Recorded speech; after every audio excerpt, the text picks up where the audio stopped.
Hello student, welcome to our channel. Today I am going to solve remaining question of Jamia MBA Executive 2020 question paper. और ये हम लोगों ने 68 तक हम लोगों ने सॉल्व कर लिया था, आई होप सो। और 69 से आज हम क्वेश्चन को सॉल्व करेंगे। नो डाउट इतना अच्छा क्वेश्चन पेपर मैंने नहीं देखा था। इनफैक्ट कैट के क्वेश्चन ऐसे आते हैं, लेकिन इन जनरल जो होता है जामिया एमबीए एमयू के इतने अच्छे क्वेश्चन पेपर नहीं आते। बहुत ही क्वेश्चन इसमें ट्रिकी क्वेश्चन है, बहुत ही कंसेप्चुअल। ज़रा से आप रीड करने में भी अगर आप मिस्टेक करते हैं या आपका दिमाग अगर डाइवर्ट होता है तो आप क्वेश्चन गलत कर सकते हैं। जैसे क्वेश्चन ये है 69। देखिए, इसको मैं शॉर्टकट मेथड से सॉल्व करूंगा और इसका डिस्क्रिप्टिव मेथड दिखाऊंगा।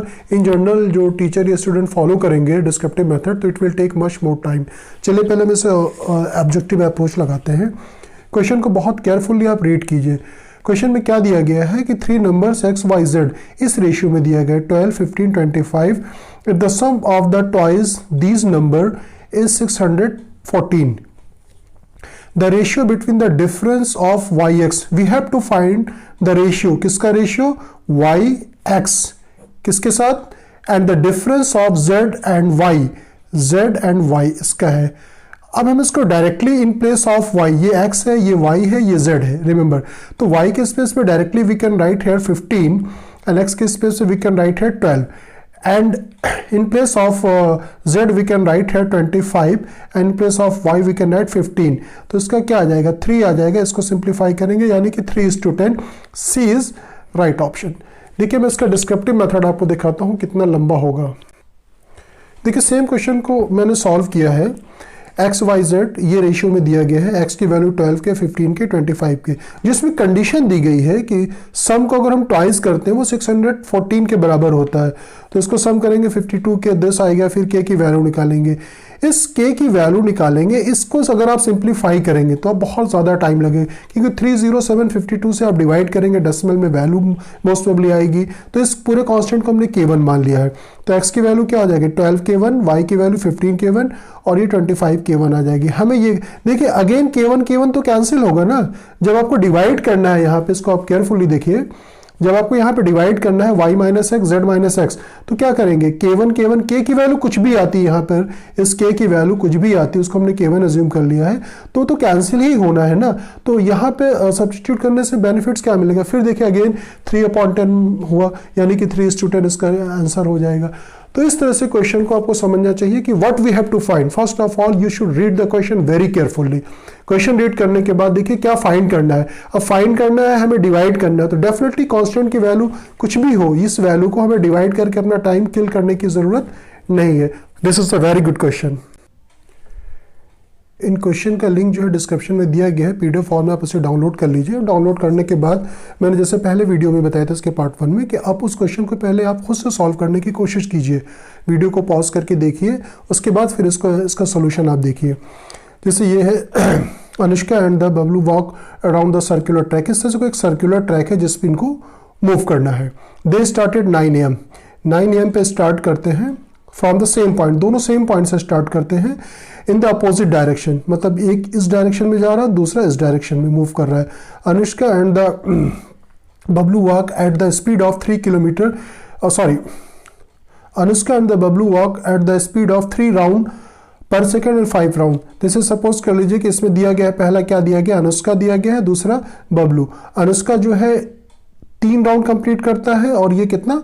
5 राउंड पर आवर रिस्पेक्टिवली। तो how many time shall they cross each other until 10:30। 10:30 का मतलब ये हो गया कि 1 आवर 30 मिनट्स का टाइम। देखिए, 1 मिनट में जो ए क्रॉस करेगा, ए कितनी बार क्रॉस करेगा? बी को जो क्रॉस करेगा वो 3 टाइम्स करेगा, और बी जो इसको क्रॉस करेगा कितना करेगा? 5 टाइम। यानी कि दोनों कितनी बार क्रॉस करेंगे? 8 टाइम। घंटे में 8 टाइम्स जो है वो एक दूसरे को क्रॉस करेंगे, तो 1.5 आवर में कितना हो जाएगा? तो इसमें 4 हम ऐड कर देंगे, तो टोटल कितना हो जाएगा? 12 टाइम्स। कोई ऑप्शन दिया है? सी इज राइट ऑप्शन। कैलकुलेशन ज्यादा है, लेकिन वेरी गुड क्वेश्चन। इसमें भी अगर इस क्वेश्चन को भी अगर आप केयरफुली रीड नहीं करेंगे तो आप गलती कर सकते हैं। देखिए कैसे। The monthly income of Amit and the Bharat in the ratio, income का रेशियो दिया गया है, देयर मंथली एक्सपेंडिचर का रेशियो दिया गया है 19:21 and their monthly saving are in the ratio. देखिए मंथली सेविंग का रेशियो दिया गया 37:18। If the total annual saving ध्यान से पढ़ेगा इसको। क्या दिया गया है ये? Annual saving. एनुअल सेविंग कितनी दी गई है? 132,000। तो इसको हमें 12 से डिवाइड करना पड़ेगा। मैंने पहले भी वीडियो में एक क्वेश्चन में मिला था ये नंबर 132, बहुत अच्छा नंबर होता है, 11 × 12 होता है। तो ये सब चीज़ अगर आपको पता रहती है तो आप टाइम सेव कर सकते हो। तो दैट मीन्स इसकी जो मंथली इनकम जो हो जाएगी वो कितनी हो जाएगी? 11,000 हो जाएगी। तो इस क्वेश्चन का मैं आपको सॉल्यूशन दिखाता हूँ। नॉट ओनली सॉल्यूशन, मैं आपको डिटेल से इसे एक्सप्लेन भी कर देता हूँ। देखिए इनकम का जो रेशियो दिया था 5:4 दिया था, हमने 5x 4x ले लिया, और एक्सपेंसेस का रेशियो दिया था 19:21। तो ये एक्सपेंसेस का रेशियो हो गया। अब आपको पता है इनकम से एक्सपेंसेस को अगर हम माइनस करते हैं तो सेविंग आएगी, लेकिन सेविंग का जो रेशियो दिया गया 37:18 दिया गया है। हमने इसे 37K मान लिया और 18K मान लिया इसको, और टोटल सेविंग जो दी गई है, ये इतना जो दिया गया ये ईयरली सेविंग है, मंथली नहीं है।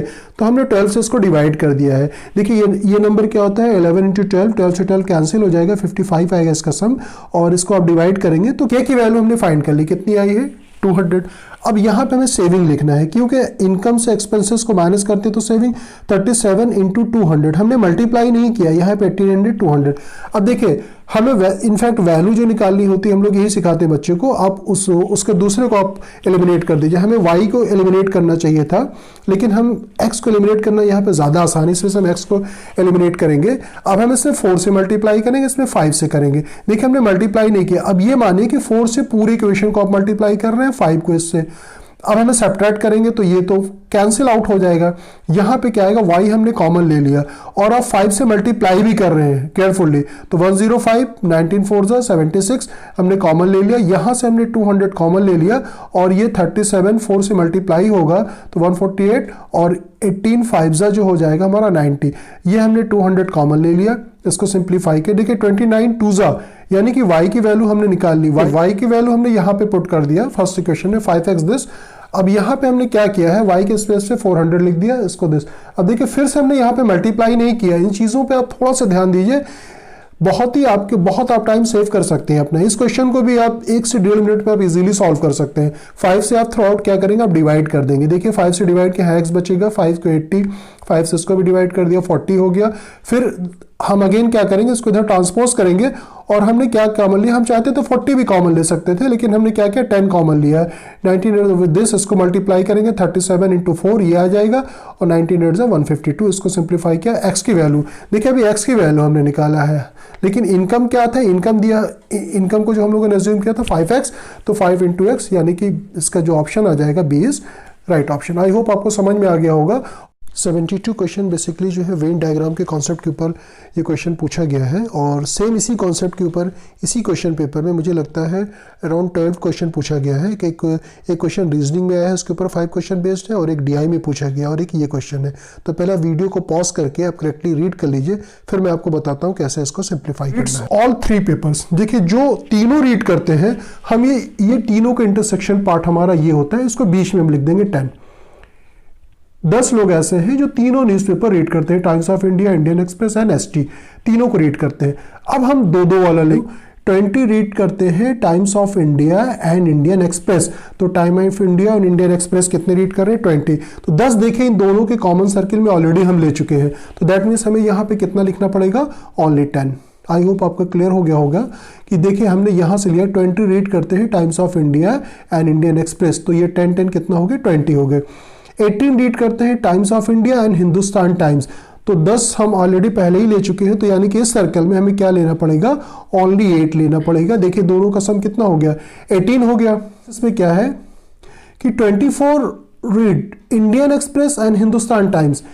हिंदुस्तान टाइम्स और इंडियन एक्सप्रेस को कितने लोग रीड करते हैं? 24। देखिए 10 हमने ऑलरेडी ले लिया है, तो इस सर्कल में हमें क्या लिखना पड़ेगा? ओनली 14। और तीनों बस आगे आपको रीड करने की जरूरत नहीं है, शुरू से फिर स्टार्टिंग से हम रीड करते हैं। In survey of the conducted among the 120 houses, total number of houses कितने? 120, याद रखिएगा। It was found there is 50 read the Times of India. अब देखिए टाइम्स ऑफ इंडिया में 50 है, तो 10 + 10 कितना हो गया? 20, और ये 8 कितना हो गया? 28। तो 50 से अगर हम माइनस करेंगे तो कितना बचेगा? 22 बचेगा। तो ये हो गया कितना? Times of India. उसके बाद इसमें क्या दिया गया? 60 रीड करते हैं इंडियन एक्सप्रेस, तो 60 इस दिस 10 10 20 30 34 में से हमें क्या माइनस करना है? हमें 60 में से हमें माइनस करना है कितना, 34 माइनस करना है, तो ये कितना आ जाएगा यहाँ पे, ये आ जाएगा 26। क्लियर। अब उसके बाद 48 read Hindustan times. Hindustan times कितने रीड करते हैं, 48। तो अब इसका हम सम करेंगे, ये कितना हो जाएगा, करते हैं 48 लोग रीड करते हैं टोटल, तो ये हो जाएगा 8 प्लस 14 22 पर 32 48 में से 32 माइनस करेंगे तो क्या बचेगा, ये 16 बचेगा। अब आपका पूरा क्वेश्चन इजीली सॉल्व हो जाएगा। क्या पूछा गया आप अब उससे उसको रीड कर लीजिए।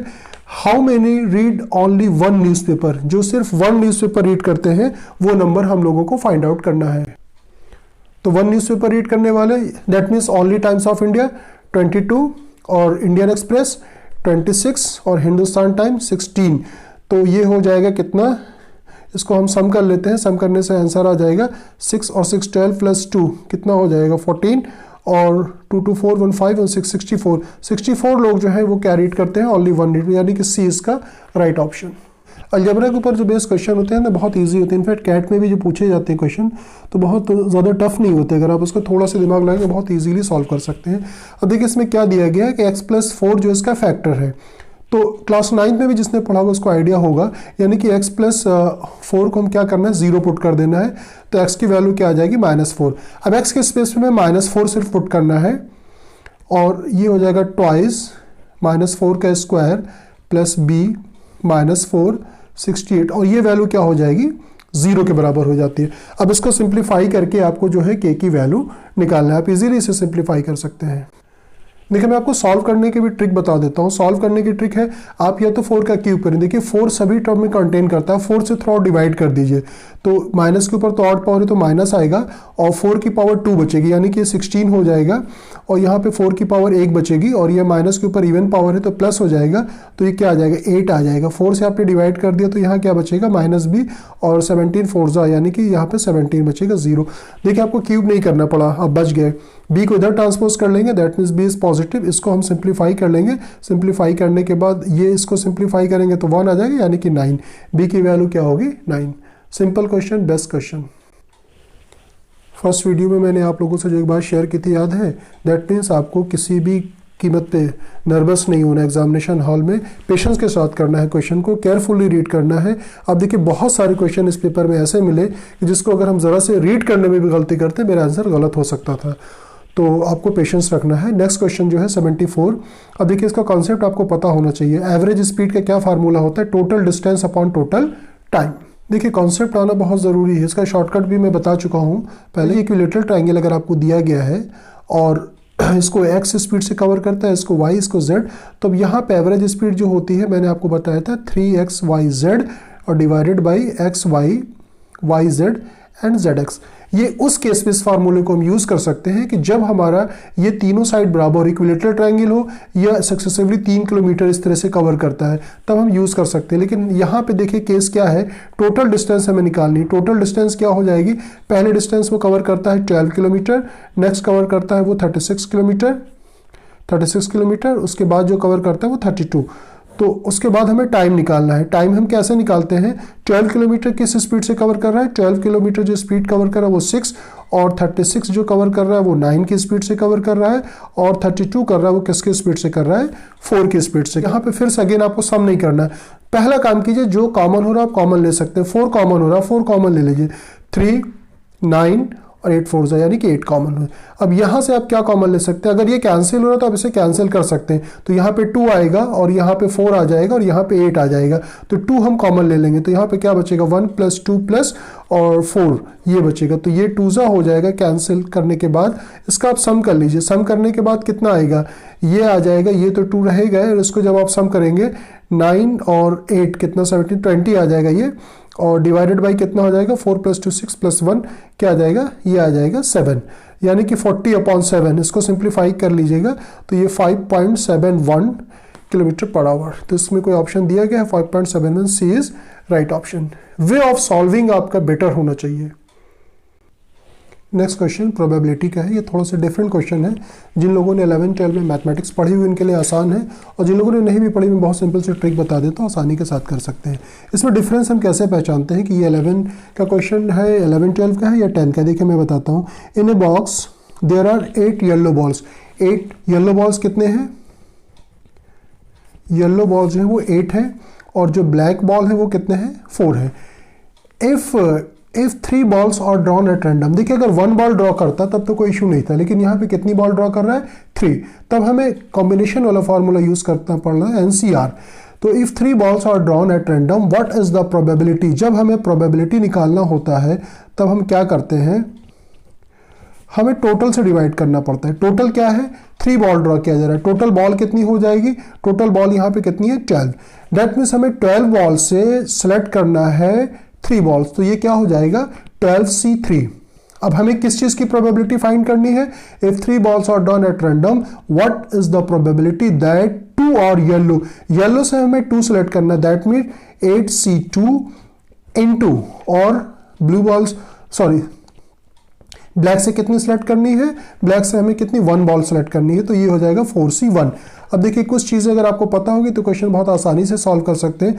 4C1 की वैल्यू 4 होती है, NC1 की वैल्यू क्या हो जाएगी N ही होती है, दैट मीन्स ये 4 हो जाएगी। 8C2 की वैल्यू निकालना है, 8C2 की वैल्यू आप निकाल लीजिए। देखिए कैसे निकालते हैं, मैं आपको फार्मूला लिख देता हूँ। NCR का जो फार्मूला होता है वो क्या होता है, factorial N factorial R n minus are.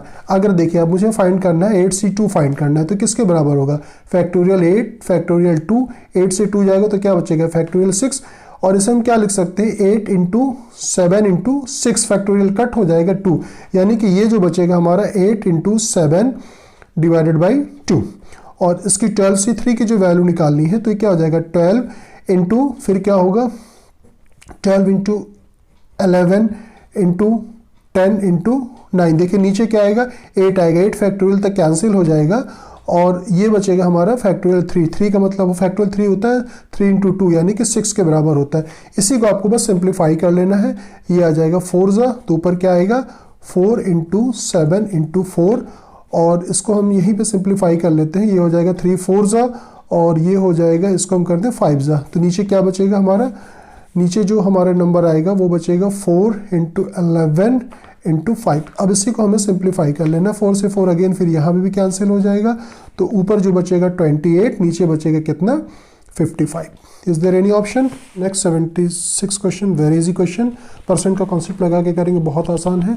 तो इसके क्या फाइंड करना है हमें, 2 balls were the bought at this at a discount of 15%. What must be the mark price of each ball? Mark price हमने 100 मान लिया, 100 था, तो अगर 15% डिस्काउंट पे खरीदते हैं दैट मीन्स उस बॉल को आप 85% पे आप परचेज कर लेते हैं। 85% है 37.4 के बराबर है, तो 1% डिवाइडेड बाई कितना हो जाएगा 85। तो हमें क्या निकालना है, मार्क प्राइस 100 है। अब इसी को सिंप्लीफाई करना है। देखिए सिंप्लीफाई करने के लिए जो कॉम्पिटिटिव एग्जाम में क्वेश्चन होते हैं बहुत ज़्यादा कैलकुलेशन नहीं होती, डेसिमल रिमूव करेंगे, 0.10 एक 0 से एक 0 कैंसिल हो जाएगा, 5 2 हो जाएगा 5 17, 17 से देखिए कट हो जाएगा, 17 2 कितना होता है 34, फिर 3 रिमेनिंग 17 2 यानी कि ये हो जाएगा 44। ये 2 बॉल आपने 44 में बाई किए, देखिए दोनों ऑप्शन दिया, आप गलती कर सकते हैं इसमें, बी केयरफुल। तो हमें क्या फाइंड क्या करना है, हमें ईच बॉल की फाइंड करना है, तो ईच बॉल हमारा क्या आ जाएगा 22, दैट मीन्स का सी जो हो जाएगा वो राइट ऑप्शन हो जाएगा ₹22। 77 क्वेश्चन को सॉल्व करने के लिए फिर से मैंने वेन डायग्राम की हेल्प लेंगे हम लोग, और इसमें कौन कौन से लोग हैं, पहला है अली है, फिर है बैनू है, फिर क्या है पिटी है, और उसके बाद नेक्स्ट क्या है डॉली है। 4 different games among the basketball, एक सर्किल को हम बास्केटबॉल ले लेते हैं, दूसरे को हमने क्रिकेट अज्यूम कर लिया है, फिर हमने कबड्डी अज्यूम कर लिया है, और 4th सर्कल को हमने क्या अज्यूम कर लिया, हॉकी अज्यूम कर लिया। Ali does not play basketball और क्रिकेट, अली जो है बास्केटबॉल और क्रिकेट नहीं खेलता, दैट मीन्स वो हॉकी और कबड्डी, अली जो है वो क्या प्ले कर सकता है, क्या खेल सकता है, हॉकी और कबड्डी। उसके बाद आपको इसमें आगे दिया गया है डज नॉट, नेगेटिव इंफॉर्मेशन है, और क्रिकेट। उसके बाद है Binu does not play kabaddi और हॉकी, बीनू जो है कबड्डी और हॉकी नहीं खेल सकता, तो बीनू क्या खेल सकता है बास्केटबॉल और cricket. Play does not hockey, Binu does not play the kabaddi और हॉकी। उसके बाद इसमें आपको आगे क्या दिया गया है, क्विटी प्लेज द हॉकी, क्विटी जो प्ले करता है वो क्या प्ले करता है, वो प्ले करता है हॉकी, ओनली हॉकी दिया गया है। एंड डॉली प्लेज इधर बास्केटबॉल और हॉकी, यानी कि ये जो खेलता है बास्केटबॉल और हॉकी खेलता है, हु प्लेज द क्रिकेट। अब देखिए आपको खुद सर्कल में दिख गया होगा, हमने सारी नेगेटिव इंफॉर्मेशन के हिसाब से बना लिया इसको। तो क्या मिल रहा है इसमें, क्रिकेट कौन खेल रहा है, बेनू खेल रहा है, तो इसका मतलब कोई ऑप्शन है, बी इज राइट ऑप्शन। ये सिंपल सा क्वेश्चन होता है, आपको क्वेश्चन देख के घबराना नहीं चाहिए, अप्रोच लगानी चाहिए आपको। नेक्स्ट क्वेश्चन 78 में ड्रॉप करने वाला था, इसमें सिर्फ कैलकुलेशन है, बहुत सिंपल सा क्वेश्चन है।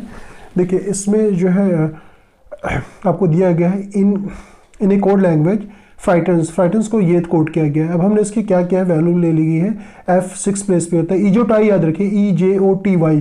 अब इससे ई के बाद क्या आता है, F आता है, तो यहाँ पे क्या आ जाएगा, 6 आ जाएगा, उसके बाद 18 है, 9 है, 7, इन सब का अगर आप सम करेंगे डेफिनेटली यू विल गेट 106। इसी तरह से आप देखिए एग्जामिनेशन हॉल में आपको क्या करना है कि आप सिमिलरिटी का नहीं देखना, क्योंकि ऑलरेडी बहुत बड़ा नंबर दे दिया, डेफिनेटली सिमिलरिटी 118 ही आएगा। अब आपको डिमोनेटाइजेशन का निकालना है, तो इसमें सारी वैल्यूज को आप पुट करके इसको आप कैलकुलेट करेंगे तो 167 आई होप सो आएगा। बच्चे ने टिक भी किया, शायद 167 आएगा, एक बार चेक कर लीजिएगा। सिंपल सा क्वेश्चन है, 167 may be right answer. 79 question हम करते हैं, इसको आप केयरफुली रीड कीजिए। इसमें क्या दिया गया, 4 पैकेट्स दिया गया है PQRS, ये हमने नोट डाउन कर लिया है, और 3 वॉलेट्स दिया गया है ABC, ये दिया गया है। अब आप क्वेश्चन को केयरफुली रीड कीजिए। Are kept on the table one after another in the row left, ये लेफ्ट, ये एंड हमारा लेफ्ट होगा, ये क्या होगा, राइट होगा। C has as many times to its left as to is right, that means left से count कीजिए, राइट से काउंट कीजिए, दोनों बराबर, दैट मीन्स सी हमारा मिडिल में होगा। तो यहाँ पे हमने क्या किया है, सी को नोट डाउन कर लिया है, तो सी तो हमारा मिडिल में हो गया।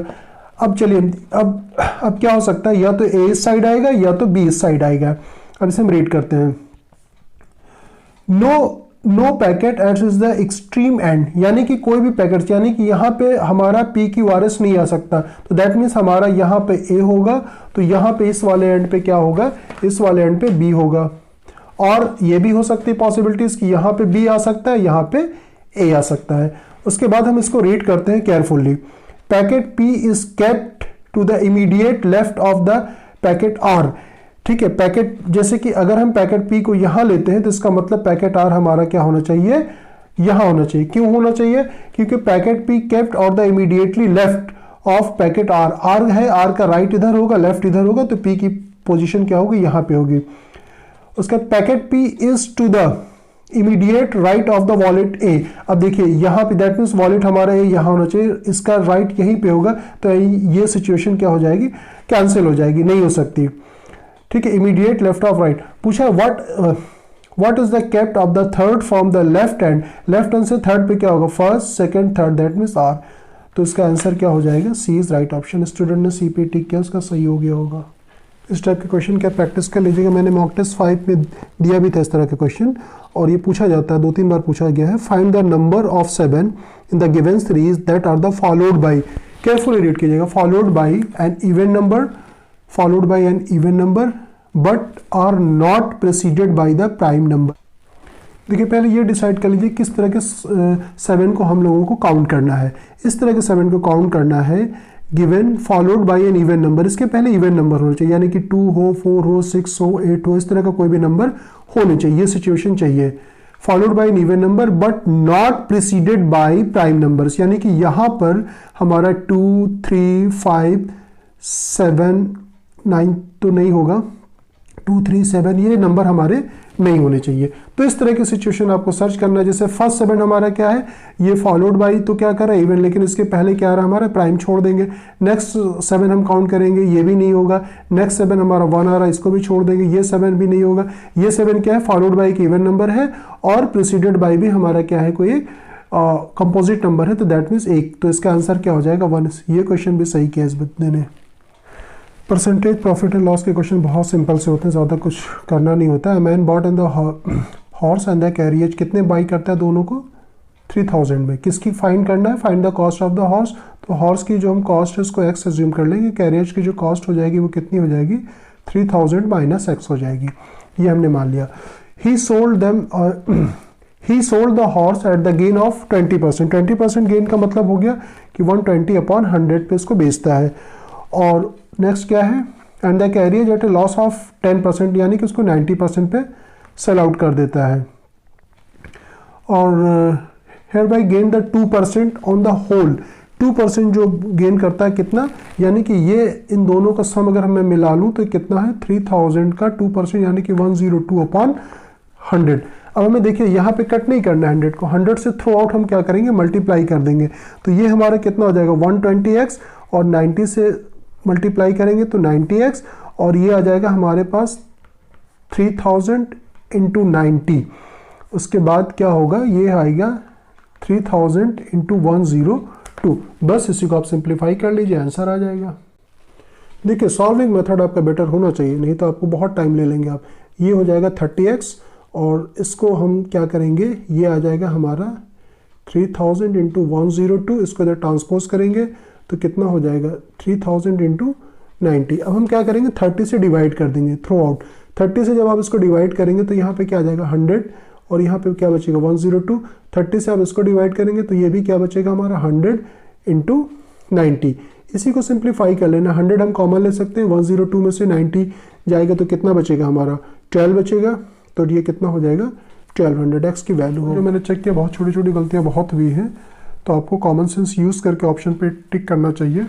When the two straight line intersected each other, दो स्ट्रेट लाइन इंटरसेक्ट कर रही each other, which of the following is the true about them. तो एडजस्टेंट एंगल और द कॉम्प्लीमेंट्री, देखिए दो वर्ड होता है, हम पहले कॉम्प्लीमेंट्री को सी से लिखते हैं, सप्लीमेंट्री को एस से लिखते हैं।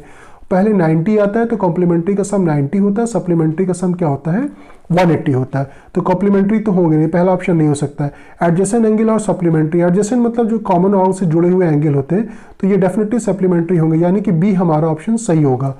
उसके बाद वर्टिकली अपोजिट एंगल्स और इक्वल, ये तो आपने बहुत पढ़ा, वर्टिकली अपोजिट एंगल ये और ये होते हैं वर्टिकली अपोजिट, और ये मैं डबल आर्क बना देता हूँ, ये और ये एंगल जो होंगे ये इक्वल होते हैं। तो इसका सी भी राइट ऑप्शन होगा। और वर्टिकली अपोजिट एंगल्स और सप्लीमेंट्री, ठीक है, तो vertically opposite angle that means this और प्लस दिस, यानी कि ये ए और बी का सम 180 डिग्री हो, ये कोई ज़रूरी नहीं है। तो दैट मीन्स हमारा ऑप्शन बी और सी होगा। लेकिन क्या है, ये ज़्यादा आपको पता है, वर्टिकली अपोजिट एंगल्स और इक्वल, तो डेफिनेटली आपको सी पे टिक कर देना चाहिए। ठीक है, दोनों सही हो रहा है, बी भी करेक्ट है, सी भी करेक्ट है, लेकिन आप इसमें कॉमन सेंस यूज़ कर सकते हैं कि वर्टिकली अपोजिट एंगल ये बहुत कॉमन सा है, आपको पता है। एक्चुअली में ये क्वेश्चन जहाँ पे दिया होगा ना वो इस तरह से दिया होगा, इसके 4 ऑप्शन और बनाए गए होंगे, उसमें A B right, B O C right, C A B C D and right, इस तरह से लिखा हुआ होगा। तो इसमें मेरे हिसाब से आपको सी पे टिक कर देना चाहिए। कुछ स्टूडेंट्स को अलजेब्रा टफ लगता है, लेकिन बहुत आसान होता है अगर आप इसको सही से अगर आप सॉल्व करते हैं। बस देखिए आपको बेसिक कॉन्सेप्ट पता होना चाहिए, पावर से पावर यहाँ भी मल्टीप्लाई होगा और ये यहाँ भी मल्टीप्लाई होगा, तो एक्स की पावर क्या हो जाएगा ए स्क्वायर ए बी, और देखिए यहाँ पे जब आप मल्टीप्लाई करेंगे तो ये क्या आ जाएगा B square and B C, और दोनों का बेस सेम था तो हमने पावर को ऐड कर लिया, तो यहाँ भी न्यूमरेटर की सारी पावर को हम क्या करेंगे ऐड कर लेंगे, तो ये हो जाएगा ए सी प्लस सी स्क्वायर, और डिवीज़न में क्या आएगा x की पावर क्या आएगा a प्लस बी स्क्वायर, और इसी तरह से ये आ जाएगा b, और ये आ जाएगा बी सी प्लस सी स्क्वायर, और ये हो गया। यहाँ पे हमारा क्या आया था ए बी आना चाहिए था, सॉरी यहाँ पे ये ए बी होगा, और यहाँ पे बी सी प्लस सी स्क्वायर प्लस इसको मल्टीप्लाई करेंगे तो क्या आ जाएगा ए सी प्लस सी स्क्वायर। इसको आप जब सब्ट्रैक्ट करेंगे तो क्या हो जाएगा बी स्क्वायर से बी स्क्वायर कट जाएगा, सी स्क्वायर सारी पावर कैंसिल हो जाएगा, एक्स की पावर 0 बचेगा, दिस बिकम्स 1। तो इसका आंसर क्या आ जाएगा बी इज राइट ऑप्शन। देखिए लॉगरिथम्स जो है बहुत इजी चैप्टर होता है, इसमें बहुत ज़्यादा फार्मूला नहीं होता। आईसीएसई बोर्ड में तो इनफैक्ट जूनियर क्लास से ही पढ़ाया जाता है, तो मैंने फार्मूला नोट डाउन कर दिया है। लॉग m इंटू एन होता है log m plus log n, जब डिवीज़न में होता है तो क्या होता है माइनस आ जाता है log m minus log n, और यहाँ पे जो पावर होती है इसको हम यहाँ पे लिख लेते हैं m log a, same base same value 1 होता है। सिंपल सा फार्मूला याद रखें, बहुत सिंपल सा है ये क्वेश्चन। हमें क्या दिया गया है log 10 125, देखिए सेम बेस है और प्लस है, तो इसको हम क्या लिख सकते हैं, देखिए यहाँ पे अगर प्लस था log m plus log n थे तो इसे हम कंबाइंडली क्या लिख सकते थे log m इंटू n लिख सकते हैं। तो यहाँ पे हो जाएगा 125 इंटू 8 आ जाएगा इज इक्वल टू x, और ये 125 इंटू 8 क्या होता है 1000 होगा, तो 1000 को क्या लिख सकते हैं 10 की पावर 3 लिख सकते हैं x, तो ये क्या हो जाएगा x इज इक्वल टू, देखिए इस फार्मूले को हम यूज़ करेंगे, 3 को यहाँ ले लेंगे log 10 base 10, same base same value 1 हो जाएगा, तो यानी कि इसकी वैल्यू क्या आ जाएगी 3। बहुत सिंपल सा क्वेश्चन, छोड़ने की कोई ज़रूरत ही नहीं थी, तो बी इज़ राइट ऑप्शन। मैं आपको दो इंपॉर्टेंट कॉन्सेप्ट बता रहा हूँ। अलीगढ़ में इसके ऊपर जनरल क्वेश्चन पूछा जाता है और 85 क्वेश्चन में आप केयरफुल इसे नोट कर लीजिए। ये 2016 MBA के क्वेश्चन पेपर से काफ़ी क्वेश्चन बिल्कुल डिक्टोस रिपीट किया गया है। तो देखिए इसमें मैं आपको कुछ चीज़ें बता देता हूँ। कोई लाइन अगर आपको दी है AX + BY + C = 0, अगर इसके पैरेलल कोई लाइन लिखना है आपको, याद रखिएगा पैरेलल यानी कि एक लाइन है उसके पैरेलल दूसरी लाइन के क्वेश्चन, तो ये सेम होता है AX + BY। यहाँ पे कोई कांस्टेंट डिफरेंट हो जाएगा, उस कांस्टेंट को मान लीजिए हमने K अज्यूम कर लिया, तो ये दोनों लाइन आपस में क्या होंगी, पैरेलल होंगी। और इसी लाइन के अगर परपेंडिकुलर लाइन के इक्वेशन लिखना है तो मैं आपको एक आसान सा तरीका बता रहा हूं कि B को आप X का कोफिशिएंट बना दीजिए, BX, A को Y का AY, और बीच में माइनस साइन पुट कर दीजिए और यहां पे भी कोई कांस्टेंट दूसरा होगा और इक्वल टू 0। इस तरह से हम इसको निकालते हैं। ये दोनों लाइनें आपस में क्या होंगी, पैरेलल होंगी, ये एक दूसरे के क्या होंगी, परपेंडिकुलर होंगी। मैंने आपको शॉर्टकट तरीका बता दिया। मुझे परपेंडिकुलर लिखना है। देखिए ये कांस्टेंट कुछ भी, उससे मुझे कोई मतलब नहीं है। अब इसके परपेंडिकुलर लिखना है तो ये क्या होगा, 4 यहां पे आ जाएगा, 4x 3y, बीच में नेगेटिव साइन पुट करेंगे, कोई भी कांस्टेंट हम ले लेंगे 0।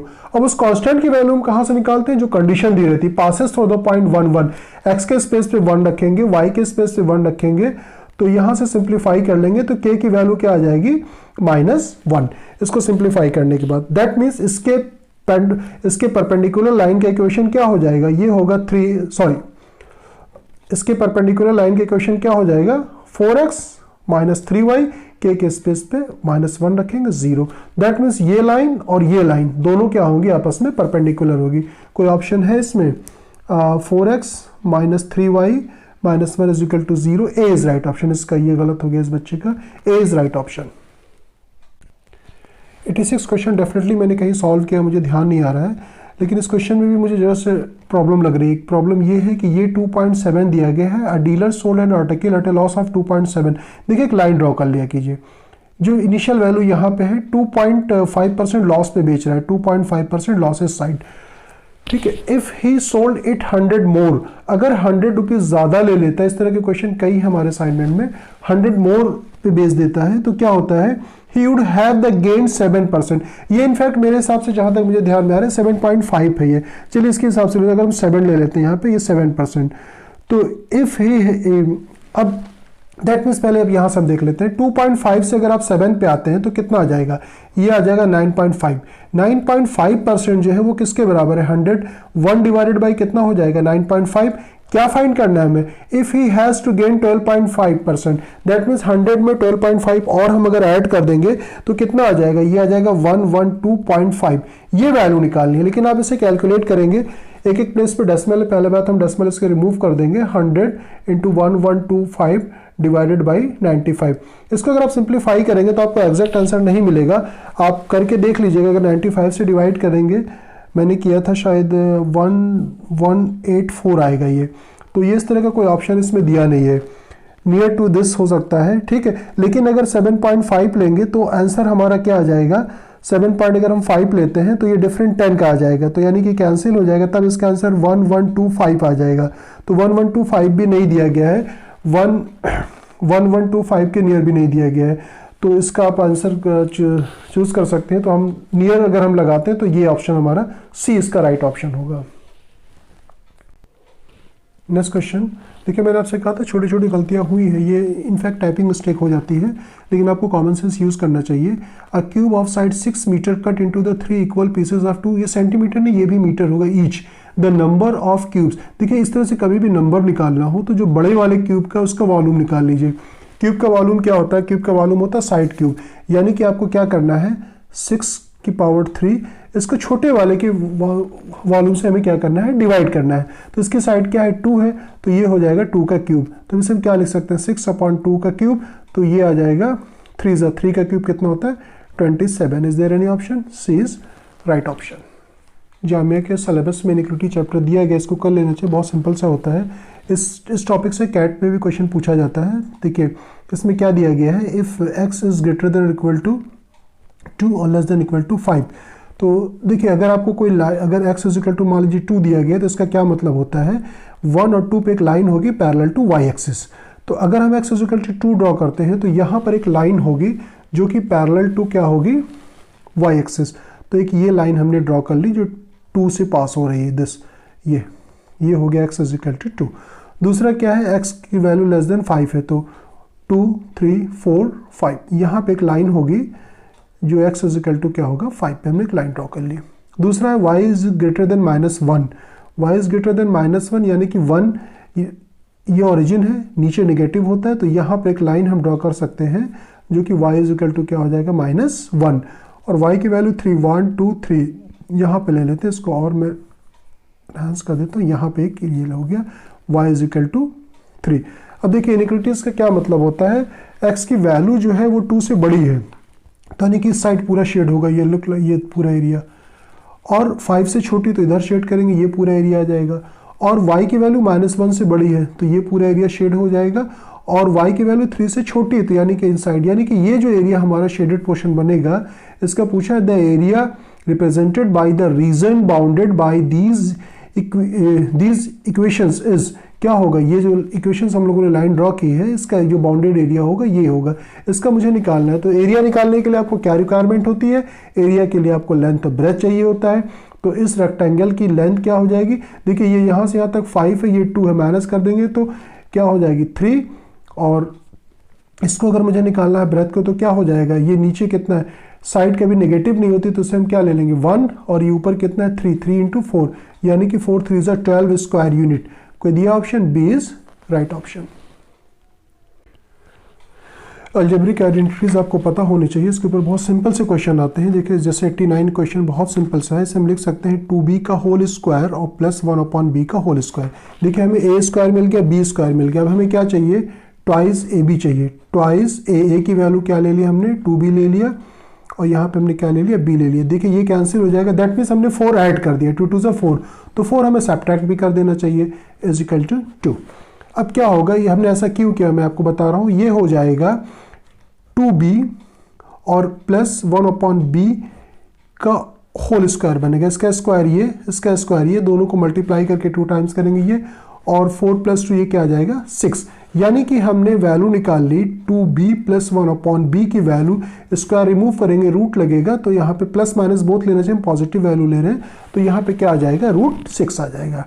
अब हमें क्या क्यों निकाला मैंने 2b + b, क्योंकि हमें क्यूब फाइंड करना था। अब इसका क्यूबिक बोथ द साइड कर दें, a + b के होल क्यूब का फार्मूला आपको पता है कि नहीं, a + b cubic both the side, तो ये हो जाएगा √6 का क्यूब।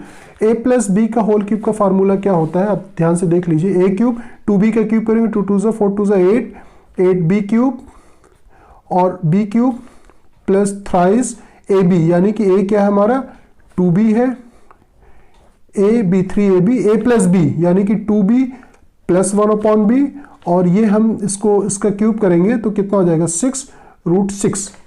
अब देखिए क्या होगा, यहाँ पर 2b है और 1/b है, और यहाँ पे ये है, तो यहाँ पे हम क्या कर सकते हैं, b से b तो हमारा कैंसिल हो जाएगा, 2b + 1/b के स्पेस पे अगेन √6 रखेंगे, और यहाँ पे क्या आ जाएगा, ये 3 2 6, और इसके स्पेस में क्या लिखना है √6 लिखना है, तो 6 √6, और इसकी वैल्यू ही निकालनी है 2b क्यूब + 1/b क्यूब, इसको जब ट्रांसपोज करेंगे तो क्या आएगा 0 आ जाएगा, दैट मीन्स इसका आंसर क्या हो जाएगा, ए इज राइट ऑप्शन।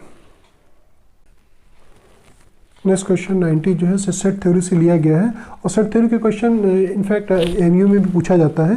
तो सेट थ्योरी में आप ऑपरेशन देख लीजिएगा, यूनियन, इंटरसेक्शन, डिफरेंस, ठीक है, डी मॉर्गन्स लॉ के ऊपर, तो बहुत सिंपल से क्वेश्चन आते हैं, ज़्यादा टफ नहीं आता, ये नो डाउट अच्छा क्वेश्चन है।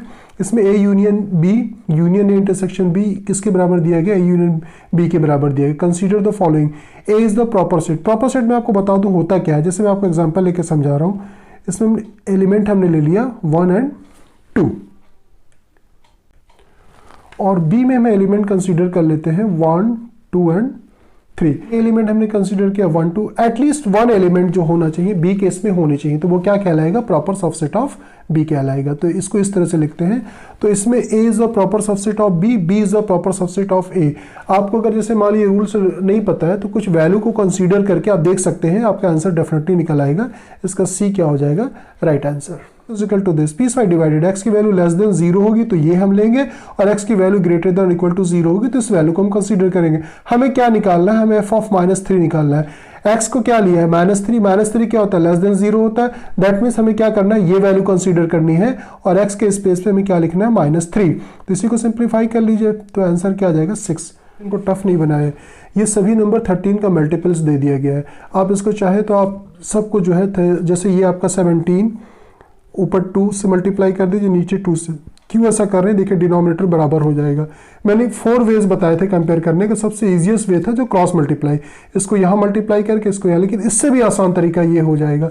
हमने 2 से ऊपर 2 से नीचे मल्टीप्लाई कर दिया, इसमें 4 से कर दिया, 9 4 जा कितना हो जाएगा 36, और 13 4 जा कितना हो जाएगा 52, और यहाँ पे हम इसको ऐसे ऐसा छोड़ देते हैं, ये हो जाएगा 52, और ये भी 37/52। हमें किस ऑर्डर में से लिखना है, विच फ्रैक्शन इज द स्मॉलेस्ट, हमें स्मॉलेस्ट फ्रैक्शन फाइंड करना है। तो आप देखिए अगर डिनोमिनेटर बराबर है तो स्मॉलेस्ट फ्रैक्शन कौन सा होगा, जिसका न्यूमरेटर सबसे छोटा होगा। तो न्यूमरेटर कितना हो जाएगा, 17 2 से कितना होता है 34, ये 34 है, ये 36 है, 37 33, दैट मीन्स ये वाला फ्रैक्शन हमारा सबसे स्मॉलेस्ट होगा। तो इसका ऑप्शन कोई दिया गया है 33/52 इज राइट ऑप्शन। 92 फ्रैक्शन का कंपैरिजन था, 93 जो है रेडिकल कंपैरिजन। इसका मैंने आसान सा तरीका बताया, बहुत ऐसे क्वेश्चन के मैंने प्रैक्टिस कराई है। और देखिए ये करते कैसे हम, जैसे कि ये √2 लिखा हुआ है तो यहाँ पे एक छोटा सा 2 होता है, हम लिखते नहीं है, ये हो गया। और उसके बाद है हमारे पास ये और 4 6, इससे हमें कंपेयर करना है कि कौन सा क्या है। असेंडिंग ऑर्डर, असेंडिंग देखिए 2 चीज़ याद है, असेंड मतलब होता है चढ़ना, डिसेंड मतलब होता है उतरना। तो असेंड में पहले छोटा फिर उससे बड़ा, और जब आपको डिसेंडिंग कहा जाता है, डिसेंडिंग में क्या होता है, बड़ा फिर उससे छोटा फिर उससे छोटा, ये लिखते हैं। तो इसको आप याद रखिएगा तो आप भूलिएगा नहीं। देखिए इसका प्रोसीजर क्या होता है, 4 3 2, इसका हम एलसीएम निकाल लेते हैं। एलसीएम 2 3 और 4 क्या हो जाएगा, इसका एलसीएम हो जाएगा 12। अब हमें क्या करना पड़ता है, इस रेडिकल साइन को 12 के बराबर करना पड़ता है। जैसे 2 है तो अब हमें क्या करना है, इस 2 को 12 में कन्वर्ट करना है, एलसीएम के इक्विवेलेंट। कितने से मल्टीप्लाई करेंगे, 6, जितने से मल्टीप्लाई करेंगे उतनी पावर हम रेस करेंगे। तो ये हो गया 12, और 2 की पावर 6 कितना हो जाएगा इसको। नेक्स्ट हमारा क्या दिया गया है, अब इसके रेडिकल को हमें बराबर करना है तो हमें कितने से मल्टीप्लाई करना पड़ेगा, 4 से। 4 3 जा 12, और 4 के ऊपर हम 4 पावर रेस करेंगे तो ये आ जाएगा 12, 4 4 जा 16, 16 इंटू 16 कितना हो जाएगा 256। और उसके बाद है हमारे पास 4 6, और इससे भी हमें 12 में कन्वर्ट करना है तो 4 को किससे मल्टीप्लाई करेंगे, 3 से। 6 के ऊपर 3 पावर रेस करेंगे तो 12, और ये हो गया हमारा 6 का क्यूब कितना होता है 216। अब हमें किस ऑर्डर में करना है, असेंडिंग ऑर्डर में करना है। असेंड का मतलब होता है सबसे छोटा। सबसे छोटा हमारा कौन है, ये वाला नंबर क्या है, ये हो जाएगा 2√2। उसके बाद हमें कौन सा नंबर हमें लेना है, हमें यहाँ पे, उसके बाद ये वाला नंबर हो जाएगा। ये वाला नंबर किसके बराबर है, हमारा 4 6 के बराबर है। फिर हमारा लास्ट नंबर जो बचेगा क्या है 3 4। तो ये इसको है, ये ऑर्डर हो जाएगा। इस तरह का कोई ऑप्शन दिया गया है, चेक कीजिए आप। हमारा ऑप्शन इसमें क्या हो जाएगा, सी इज राइट ऑप्शन। बस आप ऑप्शन की हेल्प लेकर के आपको करना चाहिए। देयर आर 190 चेयर्स, 190 चेयर्स है। आप 17 से भी डिवाइड करेंगे, उसके बाद फिर 13 से, फिर 15 से। तो पहले हमने 17 से किया था, इसमें आंसर आई होप सो नहीं आ रहा है, मुझे ध्यान भी नहीं आ रहा। चलिए हम 13 से करके देखते हैं। अगर हम इसे 13 से डिवाइड करते हैं, देखिए रेक्टेंगुलर शेप में रखना है चेयर को इस तरह से, तो ये length into breadth, total number of chair आ जाएगा। तो टोटल चेयर्स कितनी है 190। They are to be the arrange in the rectangular number initially when the chairs are arrange in the 5 more chairs are the needed. अब हमने मान लिया कि वो कितना है 13 चेयर इनिशियली हमने मान लिया। 13 से अगर इसको हम डिवाइड करते हैं तो कितनी बार जाएगा, 13 1 जा 13 हो जाएगा, कितना बचेगा 6। और इसको फिर हम डिवाइड करेंगे तो कितनी बार जाएगा इसको, 13 5 जा कितना हो जाएगा 65। यानी कि अगर यहाँ पे अगर 5 प्लस और चेयर हम कर देते तो पूरा एग्जैक्टली डिवाइड हो जाता। तो यहाँ पे क्या है, पहली कंडीशन हमारी फुलफिल हो रही है। दूसरी कंडीशन क्या कह रहा है, दूसरी कंडीशन ये कह रहा है कि when the number of the rows is increase by 2, अगर इंक्रीज बाई 2 करेंगे तो अब कितना हो जाएगा 15। 15 को अगर हम 190 से अगर हम डिवाइड करते हैं तो कितना आ जाएगा, 15 1 जा 15 आएगा ये, तो ये 15 आ जाएगा 4। तो अब हमारे पास क्या है कि इसमें अगर 15 2 जा अगर हम लेते हैं तो 15 2 जा कितना हो जाएगा 30, तो 10 रिमेनिंग बचेगा। अब ये कह रहा है कि 35 मोर चेयर आर नीडेड। अगर हम 35 प्लस 10 कर देते हैं तो 45 हो जाएगा, और 45 15 से अगर हम डिवाइड करते हैं तो एग्जैक्टली डिवाइड हो जाएगा। That means B is right option. देखिए नेक्स्ट क्वेश्चन एवरेज का है। मैंने इसे क्लास में भी इसका डिस्कशन मैंने कराया था। इसमें ज़रा से कुछ एरर है मुझे लगता है। हो there are 15 student in class when the age of the teacher and the new boys the added the average age of the class is increase by 10। Actually I hope so यहाँ पे 10 नहीं है, 10% है जो मैंने सॉल्व किया था, तो फिर आंसर ये आया था 10%। While it is remain the same when only the age of the boy is added. If the teacher is the 8 years more than twice the age of the new boy, then क्या find करना है? Then find the initial average age of the class. देखिए मैं इसको solve मैंने किया है, मैं आपको दिखा देता हूँ इसका सॉल्यूशन। आप इसको देख लीजिए और केयरफुली आप देखिएगा इसको। मैं इस क्वेश्चन को ऑलरेडी डिस्कशन में करा चुका है इसको। तो average age of the 15 students को हमने ए मान लिया है, तो total age of the 15 students कितना हो जाएगा? 15 इंटू ए, 15 ए हो जाएगा। उसके बाद इसमें क्या कह रहा है कि अब एक टीचर और एक स्टूडेंट ज्वाइन करता है, लेकिन होगा क्या कि जो स्टूडेंट ज्वाइन करता है तो एवरेज एज पे कोई फर्क नहीं पड़ता है। That means average of the 16 students भी वो ए के बराबर ही रहेगा। तो इसकी हेल्प से हम क्या करेंगे, जो न्यू स्टूडेंट ऐड हुआ उसकी एज हम निकाल लेंगे। तो age of the new child क्या हो जाएगा, यहाँ पे इसकी एज हो जाएगी, इसको लेने के बाद 16 हो जाएगा, यानी कि टोटल एज क्या हो जाएगी 16 इंटू ए, और शुरू में क्या थी टोटल एज 15 इंटू ए। इसका डिफरेंस किसके बराबर होगा? ए के बराबर होगा। दैट मीन्स ये जो हमने निकाल लिया न्यू, उसकी हमने स्टूडेंट्स की एज निकाल ली। लेकिन टीचर की एज कितना दिया गया, इसे रीड कर लीजिए। टीचर की age the 8 year more than twice, यानी कि 8 ईयर मोर का मतलब प्लस, एक क्वेश्चन इसमें और भी था उसको आपको केयरफुली रीड करना चाहिए। मोर का मतलब यहाँ पे क्या होगा, प्लस 2a प्लस 8।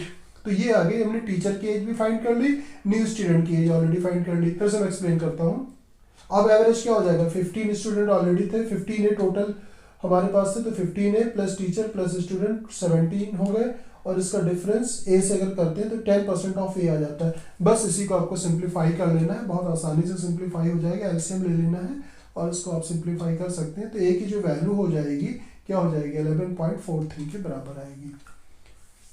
बहुत सिंपल सा क्वेश्चन था, लेकिन मुझे इसमें एरर लगी, इस वजह से मैंने इसका आपको सोल्यूशन दिखा दिया। इस क्वेश्चन को आप पहले पॉज कर दीजिए, पॉज करने के बाद सॉल्व करने की कोशिश कीजिएगा, और देखिए आपसे होता है नहीं, एक बार आप वीडियो को पॉज करके देखिए। है तो बहुत सिंपल सा क्वेश्चन लगता है। Neeta types 150 words in the 4 minutes and Neha types 150 words in 5 minutes. और ये मैंने 2016 के पेपर से मैंने चेक किया था। MBA फुल टाइम्स का जो 2016 का है, सेम क्वेश्चन उसमें भी है, बहुत सारे क्वेश्चन उसमें रिपीटेड है। तो देन ये वर्ड आप काट दीजिए। ये पूछा है कि then how much time they can together type 375 words. That means अगर उन्हें 375 वर्ड्स टाइप करना हो तो कितना टाइम लगेगा। देखिए इस क्वेश्चन को अगर आप ऐसे सॉल्व करेंगे तो आपको सोचने में थोड़ी सी प्रॉब्लम होगी। मैं इसे वर्क एंड टाइम से रिलेट कर देता हूँ। जैसे मान लीजिए कि ए किसी काम को कितने टाइम में करता है, 4 डेज में, यानी कि 4 मिनट में। बी उस काम को कितने टाइम में करता है, 5 डेज में। तो अगर मैं आपसे कहूँ ए और बी मिल करके उस काम को कितने टाइम में करेंगे, जो वर्क होता है उस वर्क को हमने मान लिया 150 वर्ड्स। वो टोटल वर्क क्या था, उस पूरे वर्क को हमने क्या अज्यूम कर लिया, 150 वर्ड्स। यानी कि अगर ए 1 मिनट में कितना करेगा, 1/4, बी कितना करेगा 1/5, एलसीएम कितना हो जाएगा 20, 5 जा 4 जा कितना हो जाएगा 9/20, यानी कि होल वर्क, यानी कि 150 वर्ड्स को टाइप करने पे कितना लगेगा 20/9। आई होप ये आपको समझ में आ गया होगा। जैसे A can do a piece of work in 4 days, B 5 days. A plus B का जो हो जाएगा 1 डे का वर्क कितना हो जाता है 1/4, 1/5। तो इसको सिंप्लीफाई करेंगे क्या आ जाएगा 9/20। तो whole work will be done 20/9 days. अब इसका मतलब ये हो गया कि 150 वर्ड्स को टाइप करने में 150 वर्ड्स को टाइप करने में कितना टाइम लग रहा है 20/9। 1 को टाइप करने में कितना लगेगा अपॉन 150। हमें कितने वर्ड टाइप करना है, दोनों को मिलकर के कितना टाइप करना है 375। इसी को आप सिंप्लीफाई कर लें, डेफिनेटली आपका आंसर आ जाएगा। 0 से 0 ये कैंसिल हो जाएगा, और ये 15 से भी कैंसिल हो जाएगा। 15 1 जा 15, और ये हो जाएगा 15 2 जा, और 15 5 जा 75। और 25 टू से कितना हो जाएगा 50/9 मिनट का टाइम लगेगा। वेरी गुड क्वेश्चन, छोटा सा था, जहाँ कॉन्सेप्ट लगाना था कि वर्क एंड टाइम के कॉन्सेप्ट से बहुत आसानी से ये क्वेश्चन हो जाएगा। नेक्स्ट क्वेश्चन, और मैं इसके लिए मैंने एक शॉर्टकट फार्मूला ड्राइव कर दिया है sin A/A sin B/B के हेल्प से। मैं भी आपको फार्मूला बता देता हूँ, इनकेस अगर कभी भी आप इसे चाहें तो यूज़ कर सकते हैं। In the adjacent figure BC की वैल्यू आपको दिया गया है, BC 8 दिया गया है, AB की वैल्यू AC की वैल्यू, हमें DC फाइंड करना है। तो देखिए मैं आपको आसान से एक फार्मूला बताता हूँ, मैंने ड्राइव कर दिया है, आप सिर्फ फार्मूले को समझ लीजिए। जैसे ये हमारा, इसके लिए कंडीशन ये है कि दोनों एंगल हमारे बराबर होने चाहिए। तो sin A/A sin B/B की हेल्प से इसको हमने A ले लिया, इसको B, ये यहाँ से यहाँ तक साइड जो हमारी क्या है, ये C है और ये D है। तो याद रखिएगा आप इसे फार्मूले को, अगर हम C को A से डिवाइड करते हैं, C/A, C/A, ये जो बराबर होगा किसके बराबर होगा, ये हो जाएगा D/B के बराबर होगा। इसको आप नोट कर लीजिए, बहुत इंपॉर्टेंट है, आप इसको यूज कर सकते हैं। मैंने ड्राइव किया इसको, C/A is equal to D/B। अब देखिए इसकी हेल्प से क्वेश्चन कितना आसान हो गया। हमें ये साइड फाइंड करनी, तो इसको हमने x अज्यूम कर लिया है, टोटल 8 है, तो ये क्या हो जाएगा 8 - x हो जाएगा। तो इसकी हेल्प से हम आसानी के साथ इसको सिंप्लीफाई कर सकते हैं। क्या होगा, ये हो जाएगा 8 - x, यानी कि ये वाली साइड जो हो गई C, D, उसके बाद C/A की वैल्यू क्या दिया गया यहाँ पे 6 है, और ये क्या हो जाएगा, ये वाली साइड हमारी D को हमने क्या माना है, D को हमने x माना है, किससे डिवाइड करना है हमें, D को B से डिवाइड करना है। B वाली साइड क्या है 9 है, इसको 3 2 3 3 से मल्टीप्लाई करेंगे, 24 - 3x is equal to x, तो ये 4x इज इक्वल टू कितना हो जाएगा 24, तो x की वैल्यू कितनी आ जाएगी, सॉरी मैंने गलती कर दी, यहाँ पे 2 से मल्टीप्लाई होगा, ये 2x हो जाएगा, तो 3 2 कितना हो जाएगा, ये 5x is equal to, cut कर देता हूँ, 5x इज इक्वल टू और 24, तो x की वैल्यू क्या हो जाएगी 24/5, ऊपर नीचे 2 से मल्टीप्लाई कर दी, कितना हो जाएगा 4.8, नीचे 10 आ जाएगा तो 4.8, यानी कि इस तरह का कोई ऑप्शन दिया गया है, C is right option. Next question 98, ये लास्ट क्वेश्चन है मैथमेटिक्स का, और बहुत ही सिंपल सा क्वेश्चन है। A mixture contain the milk and water in the ratio 5:1, यानी कि मिल्क को मान लेंगे 5x, वाटर को क्या मान लेंगे x। On adding the 5 litres of the water कितना ऐड किया गया है 5 लीटर, तो यानी कि ये हो जाएगा x + 5, the ratio of the milk and the water, तो यानी कि मिल्क सेम क्वांटिटी है, तो अब इन दोनों का रेशियो किसके बराबर हो जाएगा, ये दिया है 5:2, इसी को सिंप्लीफाई कर लेना है, 5x/x + 5 इज डिवाइडेड बाई 5/2, तो ये इसको सिंप्लीफाई करें, 5 2 से कितना हो जाएगा 10x, और ये यहाँ पे आएगा तो कितना आएगा 5x और 5 5 से 25, इसको सिंप्लीफाई करेंगे तो 5x को 5x इज इक्वल टू 25, तो x की वैल्यू कितनी आ जाएगी 5। क्या फाइंड करना है हम लोगों को फाइंड करना था the quantity of the milk in the original mixture हमारा ये था, x की वैल्यू हम लोगों ने 5 फाइंड की है, तो 5 5 से कितना हो जाएगा 25, यानी कि C इज राइट ऑप्शन। मैंने बहुत जल्दी में इस क्वेश्चन पेपर को मैंने सॉल्व किया है, और क्योंकि परसों ही आप लोगों का पेपर है, और आप लोग अच्छे से कीजिएगा। एग्जामिनेशन हॉल में आपको पैनिक नहीं होना है, नर्वस नहीं होना है। एग्जामिनेशन हॉल में एक काम और कीजिएगा, आप लोग कम से कम जो है 1 घंटे पहले पहुंच जाइएगा, आपका आधा प्रेशर ऐसा ही कम हो जाएगा। उसके बाद आप सारी फॉर्मेलिटीज़ को अच्छे से कीजिएगा। पेपर में अगर आप 80 क्रॉस कर जाते हैं, 170 में 80 क्वेश्चन सॉल्व कर लेते हैं, बिलीव कीजिएगा सिलेक्शन आप 100% आपको ग्रुप डिस्कशन पर्सनल इंटरव्यू के लिए आपका नाम लिस्ट में आ जाएगा। Best wishes, best of luck आपको अपकमिंग एग्जाम के लिए। Thank you so much for watching this, thank you.